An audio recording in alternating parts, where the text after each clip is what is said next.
explaining to Parminder that I'm working with a child as my boss. Thank you. Dan, the producing man, not you. Oh. I mean, I don't know what you are in real age, but certainly because the Botox has wreaked havoc upon your expressive features. That's hurtful. I'm joking, of course. No. But Dan, our producer, like 23, I've got a pair of brogues that are 27 years old. I have word. shoes older than my producer. We're in conversation with the wonderful Parminder Nagra, who's filmed 28K. It's part of the East London Film Festival. It's on tomorrow night at 7. Is it going to be available in other cinemas? Has it got a release theatrically? I'm sure it will have. I don't think it is yet, but the premiere release date, it will be the 1st of October, which is 4 days ahead of my birthday. Oh, fantastic. Which is quite nice. And how old are you next birthday? Should Actually, we saw one of your legs off and count the rings? I don't actually count. 37. Fantastic. 37. You're looking very well on it. Thank you very May much. I say? And what else are you up to? What's next for you after this launch? I've been doing a little recurring guest spot on a US show called Psych, which is very different. Of course, yes. It's a comedy. Yes.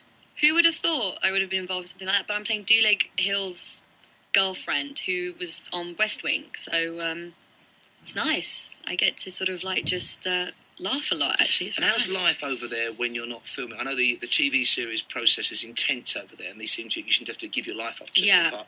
But what happens when you're not, or you're between seasons or whatever?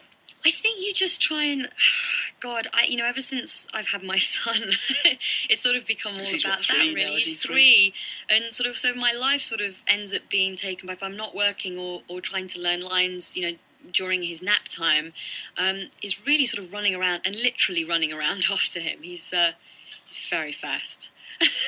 Extremely fast little toddler. And presumably you're working a trip in to see the folks while you're over here. Yes, I just want to get... My grandmother actually turned 100 in January. So 100. And you know what? She's totally with it. She's totally with it. I would use that bucket of garam masala stuff then, because it's obviously working for Do you guys. India has the lowest rate of Alzheimer's, apparently, and I think it's because of all the turmeric and all the other spices that we use over there. Little interesting fact, I heard. You should launch your own I know. nutrition range or something. Don't you Right, think? exactly, yeah. My mum's nutrition range. Yes, perfect. But yeah, she's totally with it. And how does the school thing work over there? I mean, are you keen that your son actually has, obviously, reminders of his British and Asian heritage? Yes, and luckily there's other people there as well that have British parents as well. But it's difficult. His accent's a little weird right now. It's a real... Parminder, he's 3, cutting some slack. I know. Do you know he's got a long way to go? He's jet-lagged as well. What must a 3-year-old be like off the flight from LA? Oh... He must think he's gone to Venus or something. Honestly, I feel so bad. I feel like a really bad mother right now. And have you got time to do a few of the sites with him? I mean, I know at 3 maybe he's a little young, but... He's, you know what, he's been learning about, he wants to go to the Tower of London, and he said he wants to see the Beefeaters. He's a good lad. Isn't it? Yeah. Don't you think? And take him to where the Queen lives and say, we're going to go and see Her Majesty. And then when you get there, say, oh, God, she's not in. Next time. Oh, He said that lovely that's memory. awful. That's terrible. Poor little guy. No, yeah. And we're asking people today on the show, in honour of July the 4th, and your presence, of course, what we do better than the Americans and what the Americans do better than us. Now, we've had a lot of things we think the Americans do. I maintained, disloyal though it sounds, TV comedy, Teeth in particular, and we've had nominations the other way. Is there anything you think that the Americans have kind of nailed better than us? I mean, service, I think, with all respect to waiters and waitresses and people listening, I think you're the right. American service level is just Customer intense service, and yeah. immense. That's still the one thing that gets me. Although I'm not as It keen is. now. The last time I was over there, I'm a mean man. Right? I'm a mean man. Are you? I get me bill. Get I me look the- down. The bill. I have to say bill. They say check. You mean check shot? Okay. Right. Also, the other thing I don't. think with you- Water. No, No. I'm looking down. And what's 18% service added automatically? Yes. That's nearly a fifth. Were you Get out of town. Were you with more than 6 people, though? No, it's just me and the missus. 18%. I mean, I know she likes a rich lunch, but that's taking the mickey. Do you know what? I have to say that was it irked me initially, but then I heard that apparently they get taxed on their tips. So Sure. what do you do? I And don't if you know. leave them cash, I bet they don't always Yeah. declare it. It's like, woo, yep. You know, a Whatever lot of that times meant. when I was waiting tables, we didn't get paid at all. You got paid nothing except your tips. So that, especially in places like New York, where everybody's kind of on the make. So it Nothing. We got paid matters. absolutely nothing except for our tips. So that's why sometimes Right. if you leave only $1, they'll chase you down the street Yeah. and throw it back at you.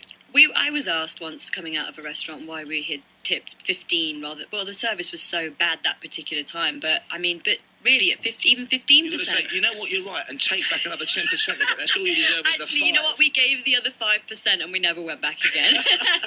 And is there anywhere you'd recommend in America, outside LA, anywhere you know and love in the States that you might think people going for the first time should ever go? Because I went for the first time a few years ago, about 3 years ago, to Philadelphia. And I absolutely loved it. It's like a mini doable New York. It's a beautiful city, and it's not quite as... I mean, New York's great, but it kind of is frenetic and can be overpowering. Whereas Philadelphia was just lovely, but a mini New York.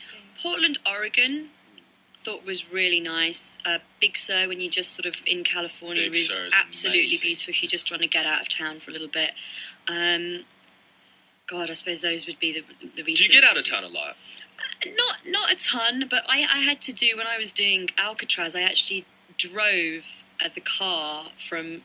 That's totally mad. From Los Angeles to Vancouver and crossed the border. It was the most strangest experience. I've never crossed a border in that way. Did you not write like having a driver into your contract or something? Could have got the Greyhound bus, couldn't you? Yeah, times are really getting tough out there, and yeah. But no, it was amazing. I loved, and I stopped in. My first place was San Francisco, which was fantastic, and then Portland, Oregon, and Seattle. And then Vancouver. Because I went a few years ago again, I did the drive up the other way, and I went to Monterey.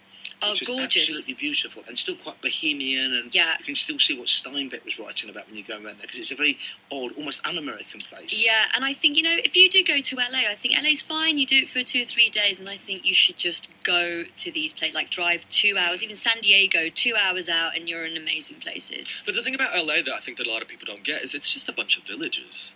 Like, you can find your niche in LA quite easily, I think.